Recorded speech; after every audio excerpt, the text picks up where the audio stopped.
ध्वनि प्रसरण के लिए माध्यम आवश्यक है। इस प्रकार कणों में कंपन द्वारा ध्वनि उत्पन्न होती है। इसके संचरण के लिए माध्यम की आवश्यकता होती है, यथा वायु, द्रव अथवा ठोस। परंतु हम ये कैसे सिद्ध कर सकते हैं कि ध्वनि संचरण के लिए माध्यम की आवश्यकता होती है? आइए देखें। इस आकृति को देखिए। यहाँ एक विद्युत घंटी एक वायुरोधी शीशे के मर्तबान में रखी है, जो एक वैक्यूम पंप से जुड़ी है। जैसे ही विद्युत घंटी का परिपथ पूर्ण होता है, ध्वनि सुनाई पड़ती है। अब यदि हम धीरे धीरे वैक्यूम पंप की सहायता से मर्तबान से वायु बाहर निकालते हैं, ध्वनि की तीव्रता घटने लगती है और अंततः जब मर्तबान से पूरी वायु निकाल ली जाती है, तब ध्वनि भी सुनाई नहीं पड़ती। हमने घड़ियाल पर लगातार पड़ते हथौड़े की चोट देखी होगी। इससे यह स्पष्ट रूप से सिद्ध होता है कि ध्वनि को संचरण के लिए माध्यम की आवश्यकता होती है। ध्वनि तरंगें अनुदैर्ध्य तरंगें हैं। वैसी तरंग जिसमें माध्यम के कण उसी दिशा में आगे पीछे कंपन करते हैं जिस दिशा में तरंग का संचरण हो रहा है, तो उसे अनुदैर्ध्य तरंग कहते हैं। तीन माध्यमों ठोस, द्रव एवं गैस में अनुदैर्ध्य तरंगें उत्पन्न की जा सकती हैं। ध्वनि तरंगें अनुदैर्ध्य होती हैं क्योंकि कणों के कंपन की दिशा तरंगों की दिशा के समांतर होती है।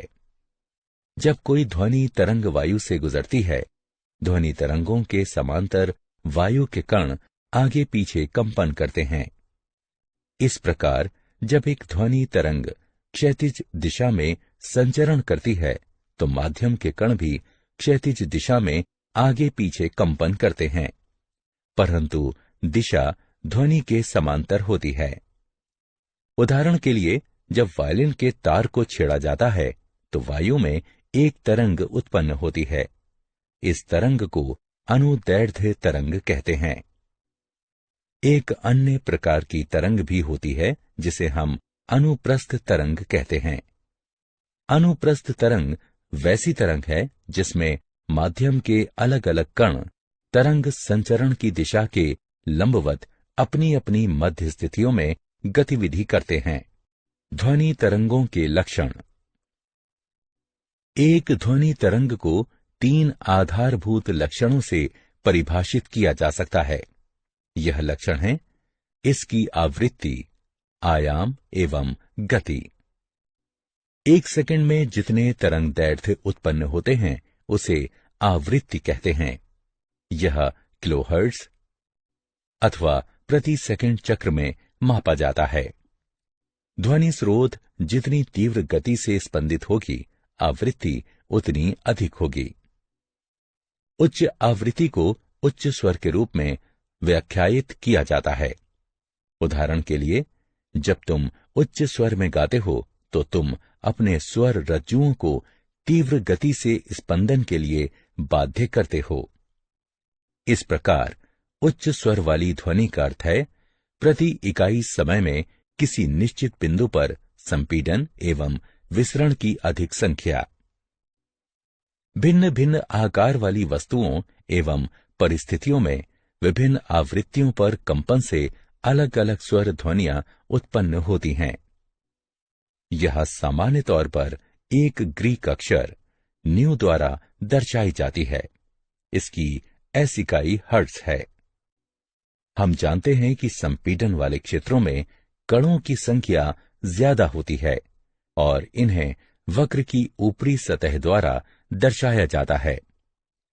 वक्र की चोटी अधिकतम संपीडन क्षेत्र का प्रतिनिधित्व करती है। इस प्रकार संपीडन क्षेत्र में घनत्व और दबाव दोनों अधिक होते हैं। विसरण निम्न दाब क्षेत्र होता है, जहां कण बिखरे होते हैं और इन्हें घाटी द्वारा दर्शाया जाता है, अर्थात वक्र के निचले हिस्से द्वारा। तरंगों के ऊंचाई वाले क्षेत्र को शिखर और निचले क्षेत्र को गर्त कहते हैं। दो क्रमागत संपीडनों C अथवा दो क्रमागत विसरणों यानी R के बीच की दूरी को तरंग दैर्ध्य कहते हैं। सामान्यतः तरंग दैर्ध्य को एक ग्रीक अक्षर लैम्डा द्वारा दर्शाया जाता है। इसकी SI इकाई मीटर यानी m है। ध्वनि तरंगों के लक्षण। दो क्रमागत संपीडन अथवा विसरण द्वारा एक निश्चित बिंदु तक पहुंचने में लगे समय को तरंग अवधि अथवा परिक्रमण काल कहा जाता है। इसे एक प्रतीक चिन्ह T द्वारा दर्शाया जाता है। इसकी SI इकाई सेकंड यानी S है। आवृत्ति एवं समय का संबंध निम्न है। V बराबर 1/T।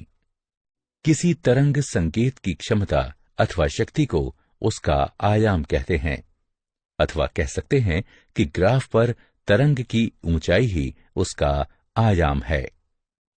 मूलतः ध्वनि की प्रबलता अथवा कोमलता उसके आयाम द्वारा ही निर्धारित होती है। ध्वनि तरंग के आयाम उस बल पर निर्भर हैं जो किसी वस्तु में कंपन के लिए लगाए जाते हैं। गति। ध्वनि की गति को उस दूरी द्वारा परिभाषित किया जाता है जो तरंग के किसी बिंदु पर प्रति इकाई समय में संपीडन अथवा विसरण द्वारा तय की जाती है। हम जानते हैं गति v बराबर दूरी बटे समय जो कि लैम्डा बटे t के बराबर है। यहां लैम्डा ध्वनि तरंग का तरंग दैर्ध्य है।